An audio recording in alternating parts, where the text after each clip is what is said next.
Tips with Tony. Tips with Tony. All about nutrition from your favorite dietitian. Everything you need to digest in your mind. Tips with Tony. Tips with Tony. Making you healthier one bite at a time. With Tony. Woo. Hello and welcome to the Tips with Tony podcast. I'm Tony Marinucci, a registered dietitian, helping you get healthy one bite at a time. I am very excited for you to hear this next interview. I have in front of me Rachelle Reed. She is an exercise physiologist, and she also has her doctorate degree in public health. So I'm really excited for her to kind of share who she is, what she does, and why she does what she does. So Rachelle, welcome to the podcast. Well, thank you so much for having me. I'm really excited to be here today and talk to you a little bit about my journey and my background and why I'm so passionate about helping people move more. So I went to undergrad at UNC Chapel Hill, and at that time I was kind of probably like most people. I didn't know exactly what I wanted to do, but I knew I loved exercise. I had grown up always participating in sports, doing gymnastics, competitive cheerleading, and I knew I wanted to maintain some level of movement and fitness throughout college, and was like, well, that'd be so cool if I could do that as a career. So I ended up majoring in exercise science and really fell in love with it, and decided to move forward and get a master's degree in kinesiology. So that's just the science of exercise and how your body moves. So I studied actually a lot about physical activity measurement during my master's degree. So that was back in 2010 when little fitness gadgets and gizmos were really first becoming a thing. You know, that's when Fitbit came out. We were doing a lot of work comparing research grade accelerometers to kind of industry available tools. So I learned a lot about measurement of physical activity, pros and cons, and what's the most accurate and what are the flaws of using these different types of devices, and just wanted to stick with it. So I ended up going all the way through and getting a PhD and then doing a postdoc in exercise psychology. And during that time, I was kind of grappling with, do I want to stay in academia? Do I want to move into the industry? And so I got a really cool opportunity the year after my postdoc to do both at the same time. So I was actually able to have a 1-year faculty position while I was also doing consulting in the fitness industry. So doing both at the same time was really cool because it allowed me to see how the skills could transfer over. And then I ultimately ended up picking the industry. So right now I'm the director of fitness science for Orange Theory Fitness, and I've been in the role since November. I love it. It's such a dynamic job. It's very cool to feel like the work that you're doing has an impact on helping people move more, which I've always said is like my life's mission. If we could get the average person to just move more often and increase their NEAT, we would be in such a better place. So I guess that's sort of my story in a quick version. That was so awesome because there's so many things that you said there that I want to unpack. First of all, I love Orange Theory. Pre-COVID, obviously, I did it. And now I know a lot of my clients, Orange Theory is wonderful. They've had me to provide nutrition workshops. We have a good partnership. I've had a lot of clients that, I was able to work with through going to those workshops and providing that free nutrition those nutrition classes. And a lot of my clients now currently, obviously, since they can't physically go, and I don't know actually, do you work for all of them or specific states? Because did they reopen in some states? Because in New York, I'm in New York, so we're not. We're not open here. So they're still using the things on YouTube. Oh yeah, we're still close. I know that. Yeah, you're still close. So I do. So I work for the headquarters. So we oversee the 1,400 global locations and all of the coaches that participate at those locations and all the members. Yes, it's so cool. It's such a fun and dynamic job. That is such an awesome job. You probably have a lot of responsibilities. Has it been really stressful recently with a lot of the unknowns of, I'm sure you've had to do a lot of education about particularly for the fitness professionals, obviously for the people taking the classes, things that, they need to consider, but probably also for the fitness professionals as well. Yeah, I never expected, and no one did, that we would be dealing with a massive pandemic. And the fitness industry is just one of tons and tons of industries that's really being hit hard by it, right? Because you have, the main model of the fitness industry is in-person training. And that's something that's really hard to do right now. It's hard to do it well. Mm-hmm. So we have been forced to innovate really quickly, right? We stood up a digital platform. Within 3 days, it was actually 72 hours that my team kind of got the marching orders to turn that around and stand that up. So we've been forced to innovate, and we've been doing a ton of public health education, which I love, Tony, for all of our coaches, because most coaches who have personal training or group exercise certifications have very little formal education about public health. And we're in a public health crisis, so they've needed to kind of play catch up there, right? So that's been a really interesting kind of thing that I've been having to do over the past couple of months, but it has allowed me to apply a lot of the skills I gained in school, which no coincidence, right? Like, that's so amazing that they hired you. They're very blessed to have you, because it really does. No, it's necessary. I don't think, like you said, there's not a lot of that, like, academia and fitness don't usually, they go together, but like they're not that close together. So I think the fact that you have that public health background is obviously very pertinent today. Thank you. Yeah. So let's start with, I would love to hear some considerations for kind of just the listeners who are maybe, because I have a bunch of people who listen to the podcast. So we have nutrition professionals, fitness professionals, and then your everyday person who's just trying to, not that other people aren't everyday people, you know what I'm saying? They're just trying to lose weight, commit to healthier living, all of that stuff. And I know a lot of us are missing the gym. And some of us are, here's the thing. It's like, as much as we want the gym to reopen, there's probably a little bit of fear there, right? And then when it does reopen, like, what are things that we need to be looking for? So partly first for the consumer, and then second, I want to talk into more for fitness professionals. But like, as a consumer, what are some things we need to be considering as the gyms reopen? And maybe we're talking to someone in a state where they are open. Yeah. So here's the thing, if you're a consumer and you are in a state where gyms have been allowed to reopen in some kind of limited capacity, I think it's important for you to be as informed as possible. There is nobody except you that can make the decision for yourself if you are ready to head back into the gym. And I think one thing that you should be looking for as the consumer is what your gym is doing to help mitigate the transmission of COVID-19 and its virus throughout your studio or your facility that you want to go back to. So you want to make sure that they're implementing social distancing protocols. We know that's one of the most important and effective public health interventions that we can do right now for COVID-19. So social distancing with all of the machines, especially in group exercise classes, right? Those are formats where by definition, you have a big group of people doing the same thing all at one time. That's what Orange Theory is built around, right? Mm-hmm. A big group of people doing things all together to enhance motivation and accountability, right? Those are all really important things, but right now we have to do that at limited capacity. We're going to make sure limited capacity is there. You also want to see, and you can inquire about this, what sort of training do they have for their staff? Are they formally educating the staff on things like hand hygiene and potentially having their staff wear PPE? Has their staff gone through proper training about how to actually disinfect gym equipment after use, right? Because those are things that the staff can be doing to help keep you as a member or a patron as safe as possible. So I think all of those considerations are key. And then to take it one step farther, if you're in a state where masks are required even during exercise, you should try exercising in a mask at home before you go into the gym for the first time in months with a mask on your face, and try to work really hard on a treadmill or an exercise bike, or take a group exercise class with it. Try it at home. Try it while you're walking, where you have all the control to take it off if you need to, or try a different one if the one you have on doesn't feel right. Because I know there are several states right now that do require that mask wearing, even in a gym.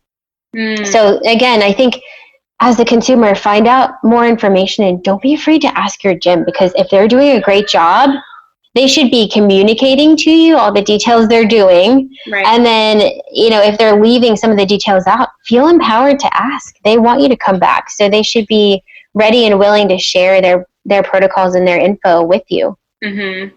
Definitely. So what about for the fitness professional? What are things that they need to be considering right now?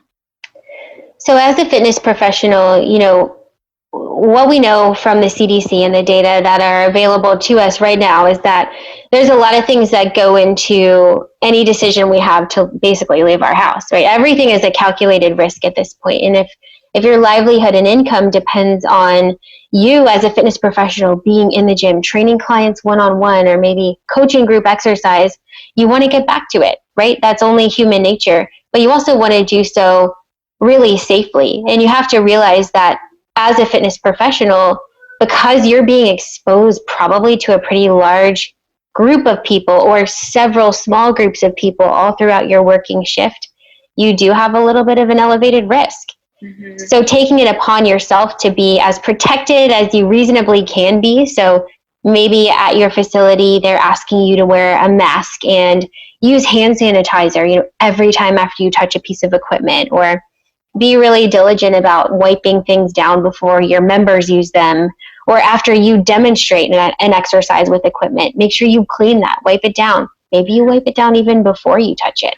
Mm-hmm. So I think there are just a lot of little details that fitness professionals maybe don't know where to go to find that information, especially if their facility isn't providing it to them. Sure. Yeah, this is really great. These are really, really great tips. So let's kind of talk now whether someone decides to go back to a gym or they're working out from home. One thing that we've talked about before, and something that I would love to expand on, because I've definitely talked about it before as well, is kind of like the benefits to structured exercise versus NEAT, so non-exercise activity thermogenesis, and kind of where are the pros and cons, if there are any, and kind of where would someone kind of, like, maybe just, I'll have you go from there. Just explain it from there, and I'll come up with questions as we go. Yeah, perfect. So, we have something called the physical activity guidelines, which are talking by and large about structured exercise. And physical activity guidelines are created from decades of exercise science and public health research. And it kind of lets us know, like, hey, here are the minimum amount of active minutes that you probably need during a week to accrue this like massive list of mental and physical health benefits from exercise. And so that number is somewhere between 150 to 300 minutes of moderate intensity exercise, aerobic activity, plus at least 2 days of strength training. If we could get people to meet those guidelines, oh my gosh, we would be in such a better place as a world. But what we know is that adults, at least in the US, only about 20 to 30% of them, depending on the source that you're looking into, actually meet those guidelines. So structured exercise like that is so incredibly important, and it has so many benefits. And I wish I could get like every single woman and man to pick up a barbell and learn how to do strength training and program for themselves. But I also realize that that is super unrealistic for many people. And so that's where, NEAT really comes into play, and maximizing your movement throughout the day. I always say, and on my page, one of the things I hope people leave with is like, all movement is good. Like, do I wish you would all strength train 4 days a week? Like, yes, I would literally die like a happy person right now if that could be possible. But it's just so unrealistic. And so how can we get people to make really small changes in their behavior throughout the whole day in order to have these sustainable little snackable things that they can maintain over time? I think that's the hardest thing. And when you look in exercise science research, they're usually shorter term studies, right? 12 weeks, 16 weeks. We can get someone to sustain structured exercise behaviors during that time, but then usually they fall back off the bandwagon. And I think a lot of people can relate to that. Most people know they should exercise. They have the basic knowledge of how to do it, but they just have a hard time sticking with it because it's such a big barrier to entry. So that's where NEAT, I think, is really important. And having, little decisions that you make every day, like, before work, I'm going to walk my dog for he only needs to walk for like 10 minutes because he's getting a little bit old, but that movement counts, right? All of that movement is really, really helpful. And what we actually know about NEAT is that for a lot of people, that can make up a bigger proportion of their energy expenditure than energy that's expended during exercise. Because again, a lot of people don't get enough exercise. So, and even those who do technically get enough, if they're looking for weight management or they're tracking energy intake and trying to maximize energy expenditure for some sort of fat loss or muscle gain goal, we know that NEAT is actually a really big player and it's often underestimated.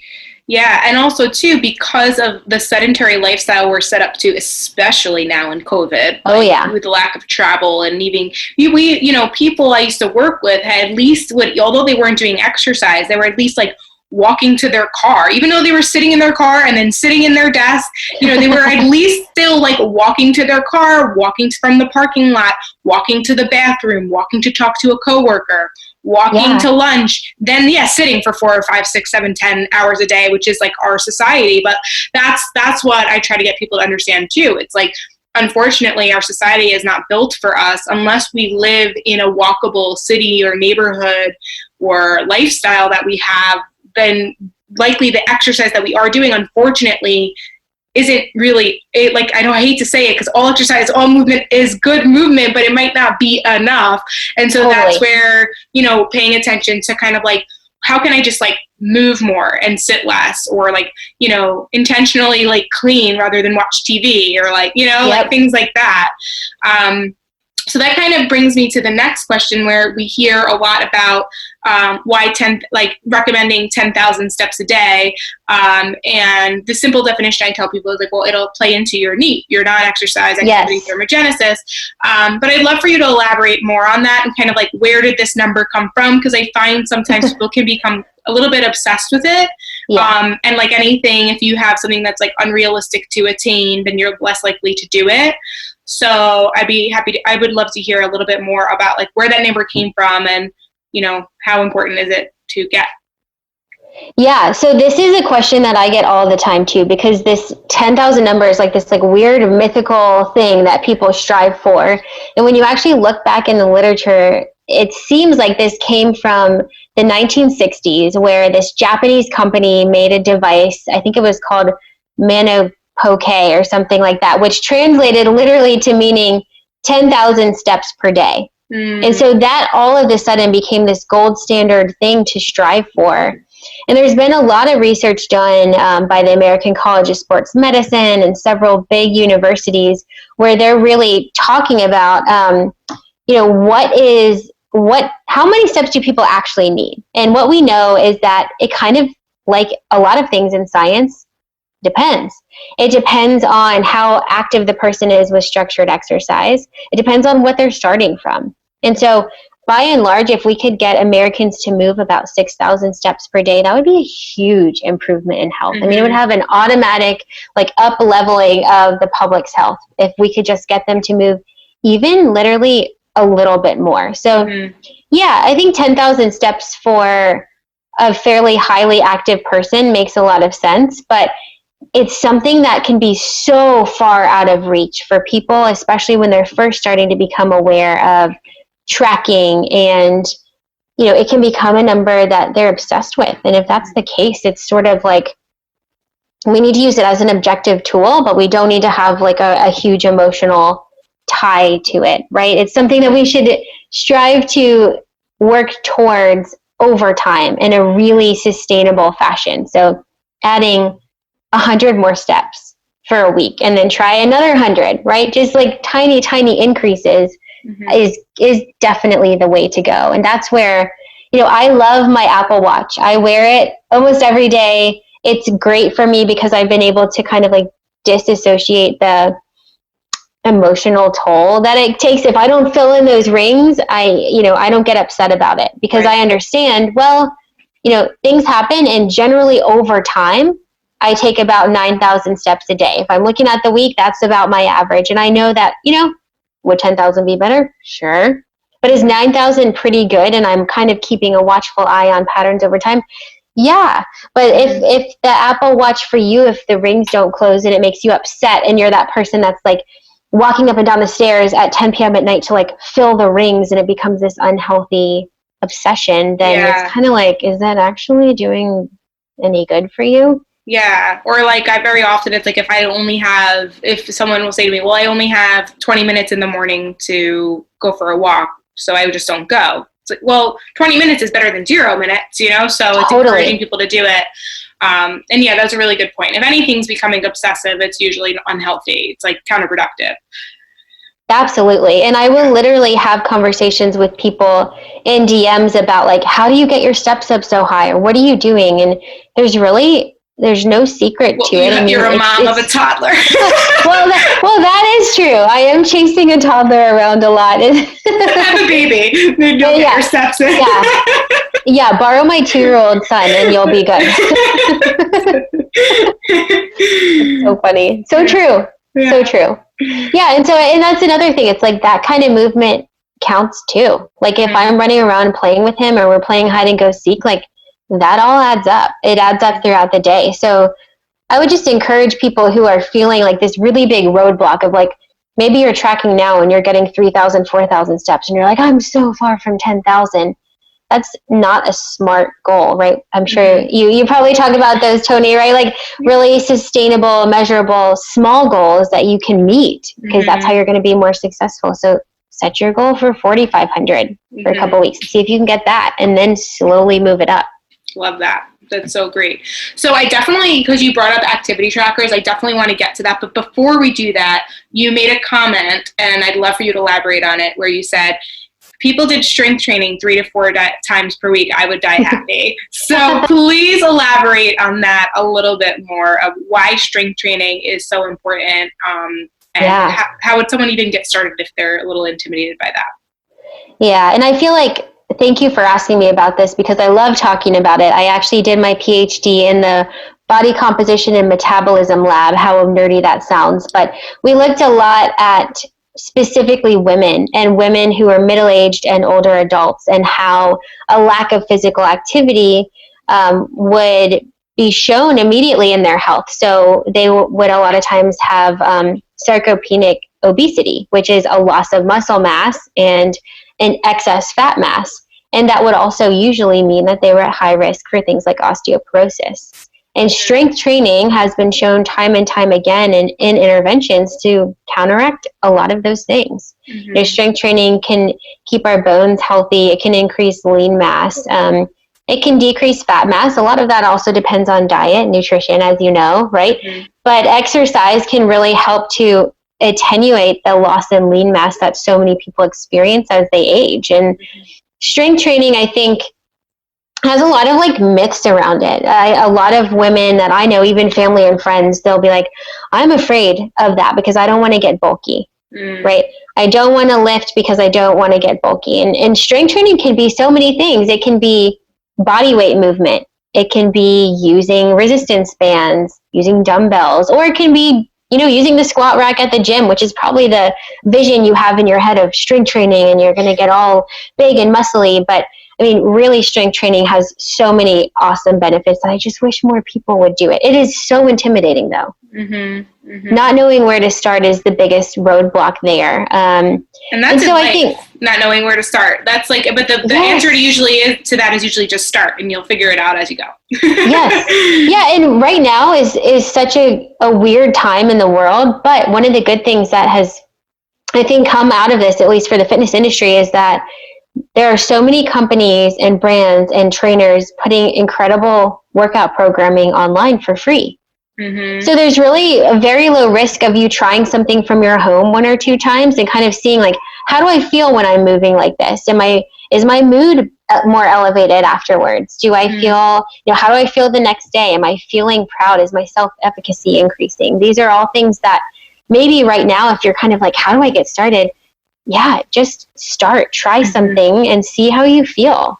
And, maybe you won't like it and maybe you'll want to try something else instead, but at least experimenting from the safety of your own home with exercise right now, as long as it's safe for you to do so, right? Like talk to your doctor, of course. All the disclaimers. All the disclaimers. Yeah. Be smart about it, right? But like, this is a great time for you to kind of take advantage of literally every fitness brand: Equinox, Orange Theory, Pure Barre, Cycle Bar. All of the big name brands have really incredible free content that's programmed by experts. Yeah. Right. That you could try at home right now. Definitely. So before we go on to activity trackers, I just thought of one more thing. The other thing that's pretty trendy is HIIT. So high intensity interval training. Can you elaborate on what that is and if it is beneficial? And, I guess just talk about that a little bit. Yeah. Okay. Yes. I love talking about HIIT because Orange Theory is interval training, right? There's a big emphasis on interval training within Orange Theory. So HIIT specifically is defined by the American College of Sports Medicine. I sound like such a nerd. I just know this off the top of my head. Okay, good. But I love how you take the science and you make it applicable for people. That's like the most beautiful thing. So that's why I had you on, because I think this is really helpful to hear from an expert that really knows her stuff, but is also not trying to use fancy words and terms. You're just literally sharing what you know and helping people to digest it in a way that is understandable to them. Well, thank you. So, I love that. And it's something I'm always working on, because I'm always like, in my head, I'm thinking about like 2 levels higher of like what the studies show. And then it's like, how do I communicate it in a way that's not going to scare somebody or lead them down like a weird rabbit hole? So anyways, interval training, it's defined as periods of like really high intensity work followed by lower intensity work, or sometimes even complete rest. And I think the thing to know about HIIT is that it's actually like really, really hard. So a lot of the stuff that you see categorized as HIIT on Instagram or Facebook or even by different big brands is actually not truly HIIT. It's probably a form of circuit training. So true HIIT has kind of these like predetermined intervals of work to rest ratios, and there are lots of varieties of interval training. At Orange Theory, we use something called variable intensity interval training.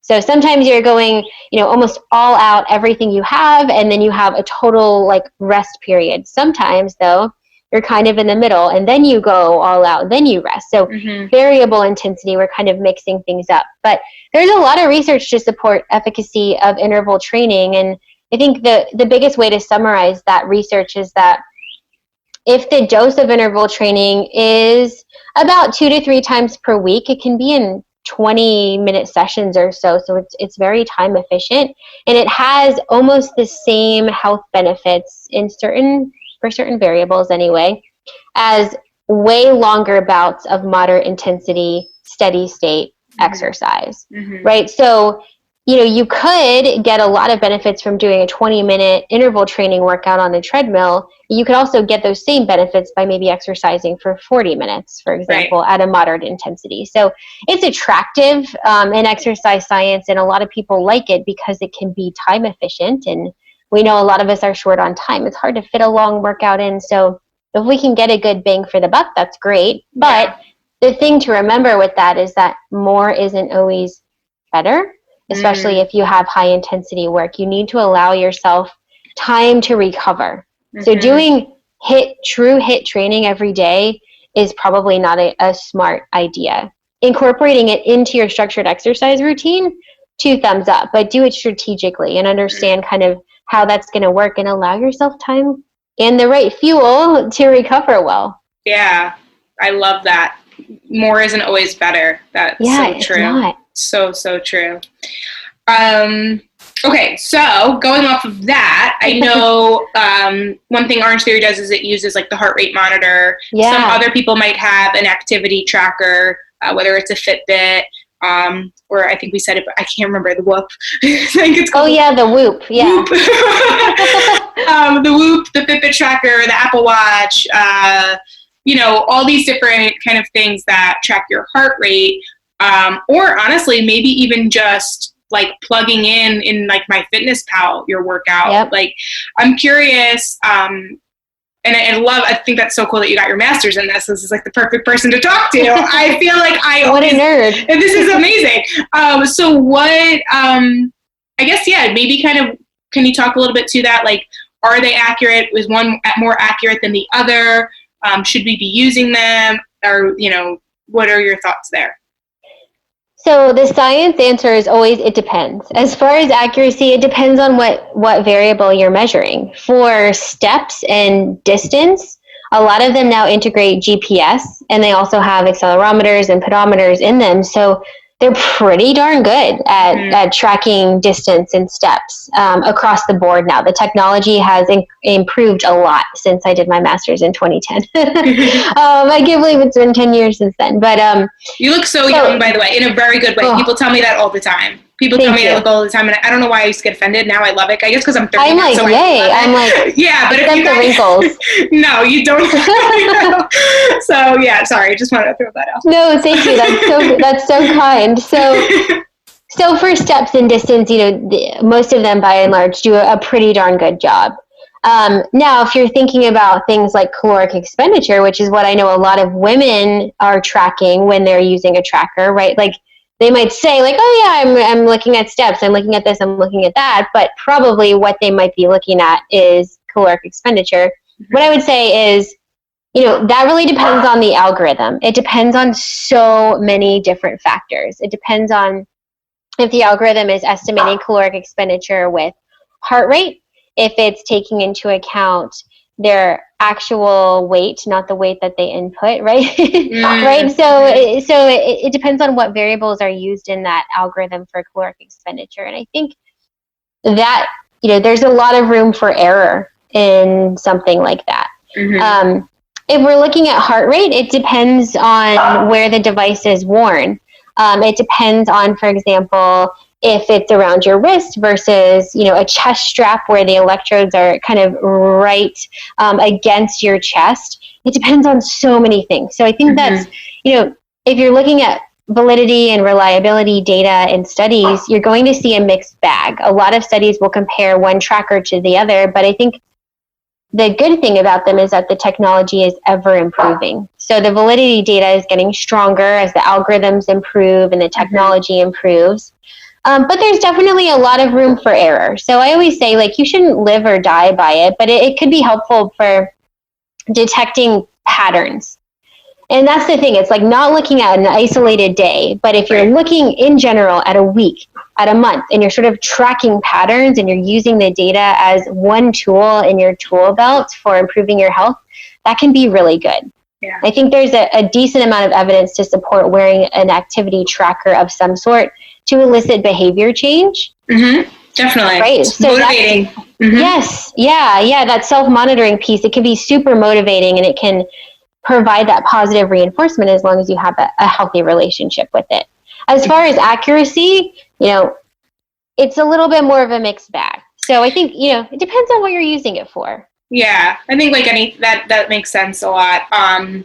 Also, I want to bring you back to where you mentioned about looking for calorie expenditure, which I think can be a little dangerous for a lot of reasons, but mainly also too, like very often someone doing like a strength training workout, which we're talking about for you to do, like we'd like you to do at least 2 days a week, that's not going to show that you burn a ton of calories versus like a cardio workout. But can you speak to maybe the benefits of why, just because it's not showing a crazy calorie burn, how it could actually be better for you in the long run? Yeah. Oh my gosh. Yes. So strength training, again, has so many specific benefits associated with it. Again, if you're looking for, I hate to use the word toning because it's not really a science term, but people know what you mean when you say it, right? Yes, but like, totally. If you're looking for that, which is what most people are looking for when they want to exercise to meet some kind of goal, maybe they're wanting to lose fat mass, increase lean mass, strength training is what's going to really probably help you get there faster. Mm-hmm. So I think that's really important because, again, it kind of goes back full circle to our conversation about NEAT. What we know from energy expenditure and really diving in and objectively, as much as you can, objectively measuring energy expenditure, NEAT, or the amount of movement that you're doing just throughout your day outside of exercise, tends to be a bigger proportion of the energy expenditure kind of equation for most people than an actual exercise bout. Right. Right. You know, and there's a compensatory response with energy expenditure. So for a lot of people, if you are, say you're a cardio bunny, you know, I think we've all been guilty at it, or at least I have at one time in my life, sure. right? Like in college, I would just elliptical for 2 hours, and it's like, it was wild. I think back to it now and I'm like, oh my gosh, I had no idea. And look how much I've learned since then. Right. Mm-hmm. So I was doing that to meet a caloric goal, but then I would be so fatigued and didn't refuel properly that I was probably very inactive throughout the rest of the day. Whereas if I would have done muscle strengthening, bone strengthening activity, and then moved by walking or standing or, you know, any kind of movement throughout the day, it probably would have been better off. So, you know, I think in you talk about this a lot, but like caloric expenditure in an isolated like 1 hour session anyway, there's a lot of error with it. And thinking about your energy intake and expenditure over a period of time is definitely where the emphasis should be, rather than like obsessing over, I'm working towards a calorie goal in this workout. It's like that, but why? Right. That should never be the reason why you're exercising. We should not be exercising to burn calories. We should be exercising we want to feel good because we know it's important to us. We want to get stronger. We like the way that it feels, but it should not be just to burn calories. There's never going to be a good ending to that story. Exactly. Yes. I totally agree. Yeah. Awesome. Oh my gosh, this has been such a great conversation, and the time has flown by. It really has. Oh my gosh. I'm trying to look through my notes. I don't think there's anything else that I wanted to talk about. Is there any other things that you wanted to maybe to discuss, or topics, or maybe just some advice for someone maybe just trying to get started, or trying to, increase their intensity or start strength training, or any of the things that we've discussed today? Yeah, I would just say as far as advice, it's never a bad idea to do your own research, right? If you're looking to get into something, you don't have to believe everything that you see online at face value, right? Especially on Instagram and Facebook, where there's a lot of people talking about fitness who maybe are a little bit misinformed themselves. I always believe they have the best of intentions, but working with someone who does have credentials can be really helpful as a way of getting started, or at least just following them. There's so many awesome science-based pages out there that you can follow on Instagram and just kind of start learning. And as we talked about, Tony, just get started. Set it, put it in your calendar and make that commitment to yourself for even if it's 30 minutes. Try one 30-minute workout next week. See how you feel, and then kind of build on from there. Get your own confidence up, and then keep going. And I'll be cheering for you the whole time. Yes, and if you do that, guys, let us know. So, Rachel, please share where people can find you and connect with you. Yeah, so my Instagram is at the.exercise.doc. And then they can also always shoot me an email too. Maybe we can leave that in the show notes. Sure. Awesome. Yeah, awesome. Okay, all right. Well, thank you so much for being here. For those listening, thank you so much for listening. If you're not subscribed to the podcast, definitely hit that subscribe button. It'll notify you every Monday and every Wednesday when a new episode comes out.